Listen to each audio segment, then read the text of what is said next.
So in the capstone class, BAS 479, we're learning how to write Shiny apps that you can program in RStudio and to make an interactive visualization that very often helps you to tell a very compelling story.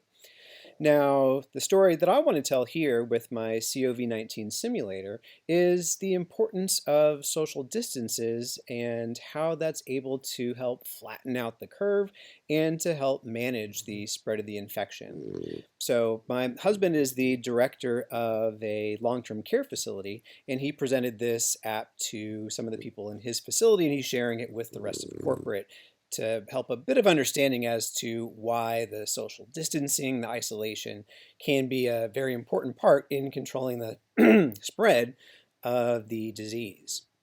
So how does this app work? Well, you have a few things that you get to choose from.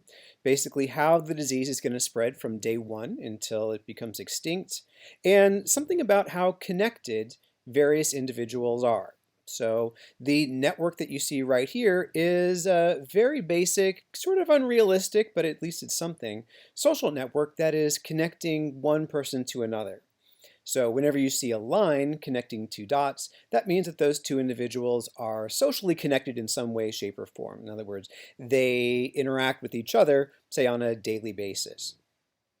And so one of the parameters you can tweak with this network is the minimum number of social contacts each person has each day.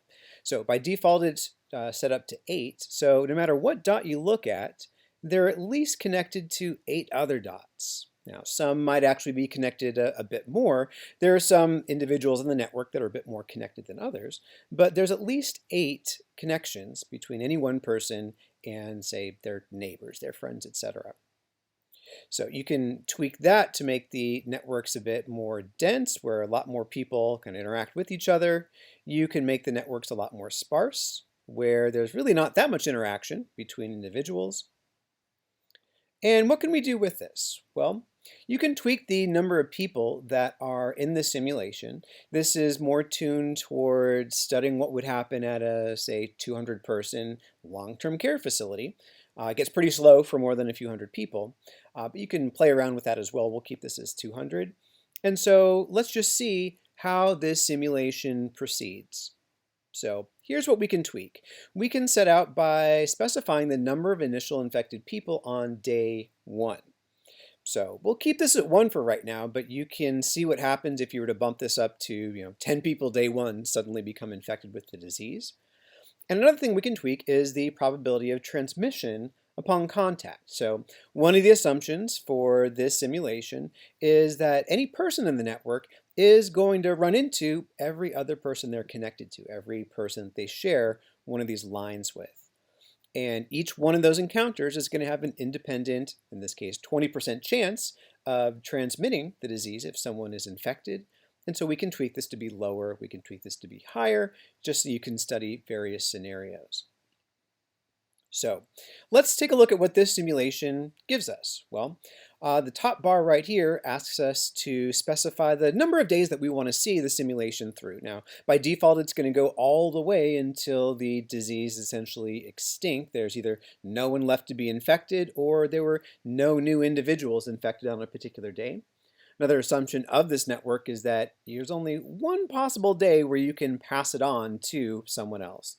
So in other words, once you get it, you have 1 day to infect other people, then you get too sick. You go and isolate yourself, you stay in bed. So you get 1 chance to infect someone else there. All right, so let's actually go back to day 1 right here. Here's our 1 individual that got infected, and we can march to see, well, what happens on day 2. So this red dot right here is going to go and interact with everyone they're connected to on the social network. 20% chance of infecting each one of those individuals, and in this case, looks like that person infected just 1 of the other individuals. And now they are going to have a chance to infect their neighbors. So if we step to day 3, looks like we got 1 additional infection, so we're off to a slow start.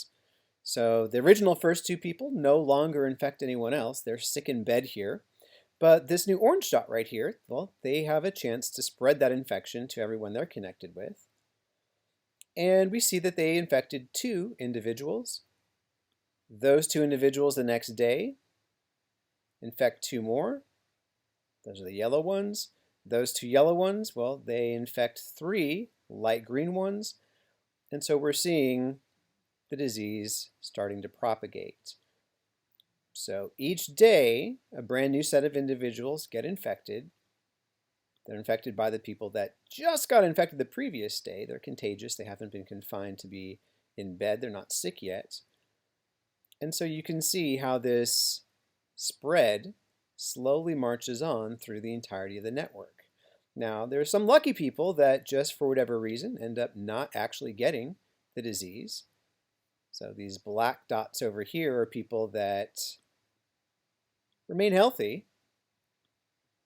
We can go to the end of the simulation just to see, well, does anyone survive here? And yeah, so after 21 days, there were no new infections. So for all intents and purposes, the disease dies out. We have a few black dots. These are the few people that were just lucky, never managed to contract the disease. But we see that this disease has fairly permeated the entirety of this 200-person facility, this 200-person network. And in fact, if we look at the plot below the network, this lets us show the cumulative proportion of individuals that have been infected by the disease as the day of the outbreak proceeds. And so we see that after 21 days, 94% of these 200 people ended up getting infected, so almost everyone. And if we scroll down a little bit more, this lets us know, well, how many new infections were there each day. So it got off to a slow start, then we had a peak, and then it slowly dies off as there's fewer and fewer people to be infected, and eventually it's completely gone. Now, these 2 last sliders here down on the bottom allow you to basically change what that network looks like. Just slide it around and it'll come up with a different shape network. So you can see just how sensitive the spread of the disease is to the design of that network itself. But we can see that pretty much no matter what network we're choosing here, where each person has at least, in this case, 7 other social contacts, it looks like the spread is pretty pervasive. We're getting to close to 100% infection, between 90 and 100% each time here. Well, here's actually a very lucky one where it just turns out that this initial red person infected the blue guy, and the blue guy, even though they interacted with 7 additional people, 20% chance of transmission for each one of those. It just so happened that no one of those 7 people, at least 7 people, ended up getting the disease. So almost all the time, we get that 90, 100% infection rate, but every now and then we luck out. So here's this importance of social distancing. So if everyone makes an effort to minimize their social contacts, well, we can change this number 7 here, the minimum number of contacts each individual has each day, down to a much smaller number. And so let's just see what happens when we tweak this down to, say, 3, make it about half the original value. And in this case, well, we had that one person starting off the infection and it just never happened. We try a different design for the network. It's stuck with 1 person. Here it propagated just a little bit, but overall, tiny fraction of the individuals ended up getting infected. And we can see that with the social distancing, it's very difficult for the disease to actually take off. We're only infecting very few people each iteration. And that's why there is such a push for this social distancing. The fewer opportunities that disease has to be spread, well, the better the chance that that disease is actually going to completely die out quickly. Once it gains enough traction, it's hard to shut down, so you got to try to basically slow it in its tracks. Now, another thing that we can look at is that, okay, well, what if we made this very contagious here? Let's go back up to, let's say, 8 individuals that got minimum number of connections for each individual.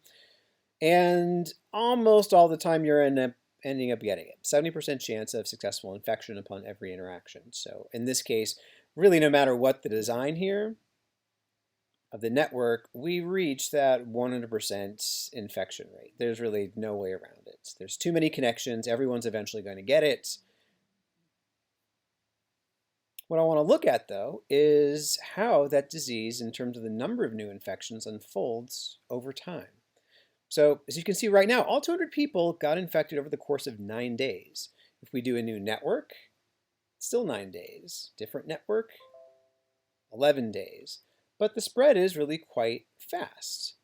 Only between about a week, maybe a week and a half. We can change the way eventually who got infected initially by changing this last bar right here, keeping the network design the same, just changing who started out with it, giving it a different random chance for all these connections. But the story is all about, it's going to spread throughout the entirety of the population in about 8 to 9 days. And if we look at the peak number of new infections on a particular day, well, here we have a peak of over 40. So on the worst day, there were over 40 new people that were infected. Here's another over 40.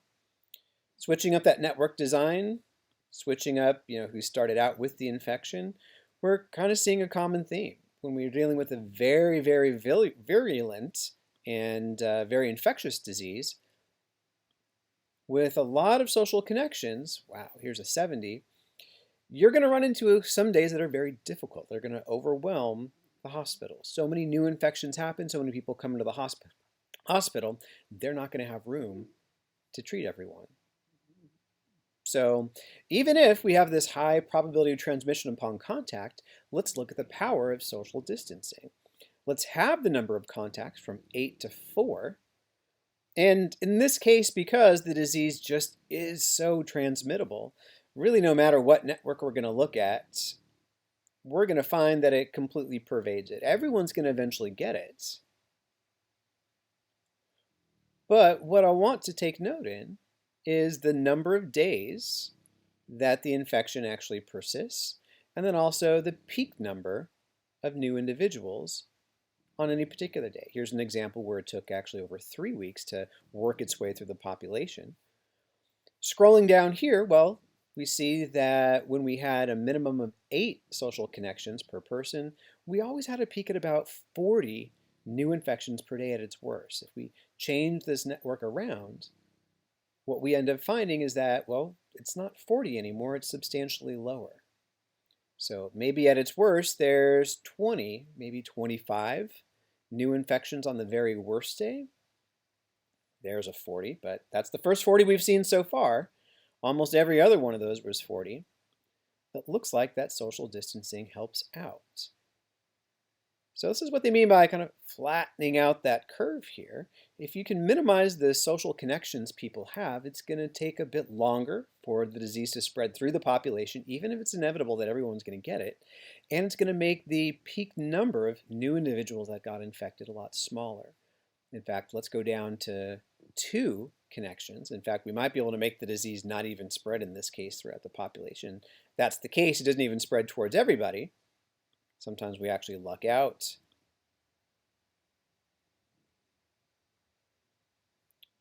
But just minimizing the number of people that we contact really helps us out in terms of making sure everyone can get served at the hospital, making sure that the probability that the disease gets extinct is maximized. As you can see, the worst day, we only have 5 people getting infected, 7 people getting infected, 6 people getting infected. And so that's why this social distancing is so important. And feel free to use this app, share with your friends, share with your family. It's a very powerful visual demonstration of kind of the importance of why we're not meeting at UT anymore for the rest of the semester, why the malls are closing down, why restaurants are closing down for takeout and delivery. The fewer the number of people that we can contact, the better the chance we're able to minimize the percentage of people contracting the disease. The more we're going to be able to plan for hospital capacities where we don't have too many people getting infected on any one particular day. And there we have it.